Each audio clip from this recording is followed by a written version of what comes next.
right, hello wine drinking people. We are back. It's Thursday, October 21st. Getting ready to drink some Quintessa tonight with Augustin Jr. And we got our Dalforno event tomorrow night, sold out. Well, that's probably when you'll be getting this. We're a day behind. People are wondering, hey, what's going on? I was drinking with him last night, and he's talking about wines he drank the night before. Well, you know, it takes us about a day to put this whole thing together, believe it or not. We also have another job that we do here, which is selling wine, other than talking about it and drinking it. So it takes up a little bit of our time. And, you know, if you're getting this and you're wondering what happened, that's what happens. We're on a one-day delay here. So the Dalforno dinner's already over with, or going on when you see this. But we got a lot of great events next week. We still have a few seats left for Plump Jack. Are you kidding me? And yesterday, we had a pretty slow day of drinking in the store here. Just one supplier in. But hey, as long as it's a good one, we don't really mind, because we do have other things to do than just drink all day. Not really. But okay, we had our friends from Hess, and the Hess Collection now is a global company. They represent wineries all over the world and some great stuff. But the Mount Veeder property that Donald Hess started, still making some outstanding wines. One of the best places to visit if you're going to Napa Valley. They've got a lovely art collection right there at the winery. It really is a must-see if you're up on Mount Veeder.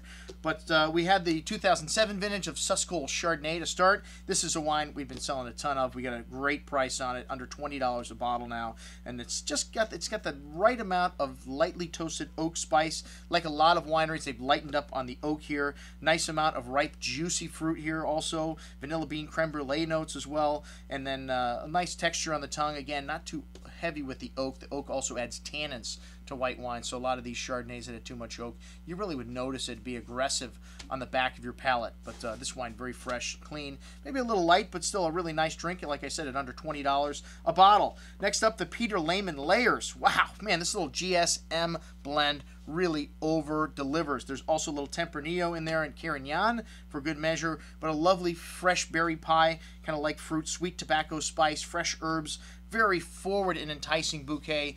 The difference between a GSM from this part of the world and from the Southern Rhone, sometimes they're not quite this jammy from the Southern Rhone, but really nice. Layers of fruit on the palate, lovely richness and power here.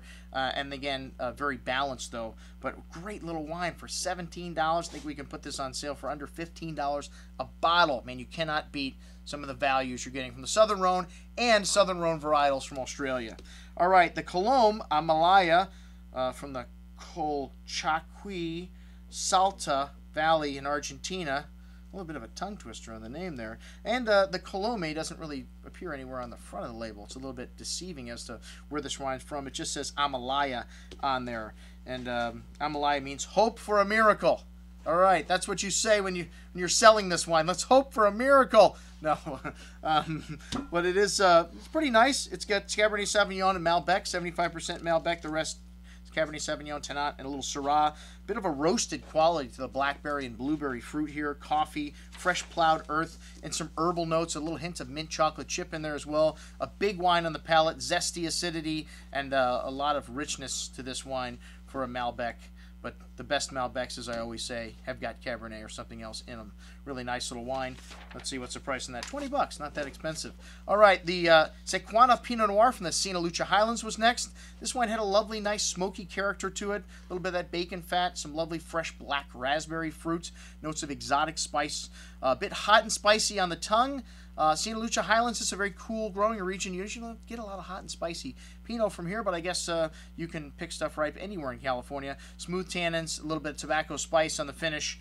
Really nice, but you know, that heat may be a little bit too much for my taste. I like things a little more savory, but still a good bottle of wine for $30. And then Artezin, another cutesy name with a Zinfandel. You know, I'm not a huge Zinfandel fan anyways, but the smoke was so bad in 2008 they had to blend in some other areas' fruit. The Amador counties blended with Mendocino and Sonoma to get rid of that smoky flavor, which you still notice a little bit of that. You know, someone commented in one of our videos once, well, that smoke can't translate into the grapes and make the grapes taste smoky, can it? Yes, absolutely you can. In 2008 in Northern California, you had a lot of people that had their wines damaged by that smoke. And here's an example right here. A winer had to blend in fruit from other areas to make their wine less smoky. Still a little smoky, not very impressive to me.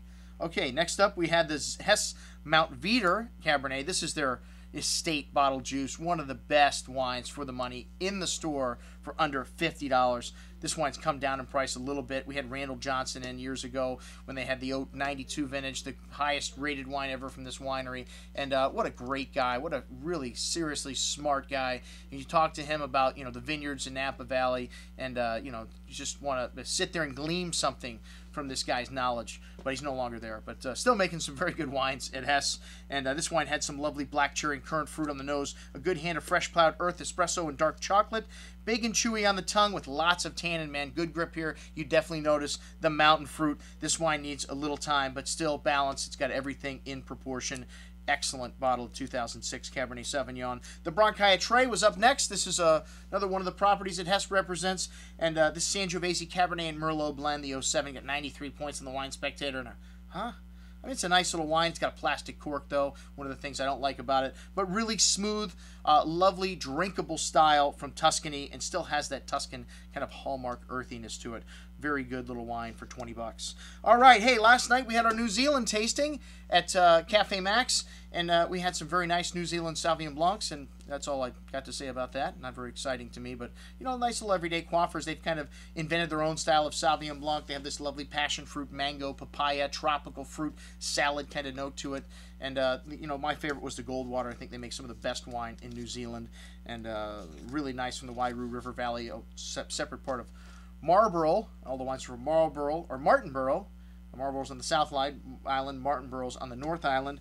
And then the Pinots, the Over the Edge, to me, one of my favorite. This had a nice kind of earthy character to it, something you find more in Burgundy. And New Zealand has become a hotbed for Pinot Noirs and for values, man. For $13.20 that we have this wine on sale for, are you kidding me? There's not a lot of stuff that I want to drink with Pinot Noir on it in that price range. But all these wines are nice little wines. The Seven Terraces, lovely light color, but a lot of nice flavor to this wine. Pinot Noir is one of the only wines you can almost see through the glass and still have a lot of spice and a lot of flavor, and not be light, in my opinion, in terms of flavors. But soft tannins, really drinkable style. The Kim Crawford, light spice, red plum, a really nice fruity style of Pinot, but still balanced. Nice zestiness, one of the things you get from cool climate Pinots. Pinot Noir loves cool climates. And then the Grove Mill, this wine had a little light herbaceous note to it, and dried kind of floral note, lovely red berry fruit. All the wines showing very nicely last night. Thank you very much to everyone who attended. We had like 30 people there last night for New Zealand wines.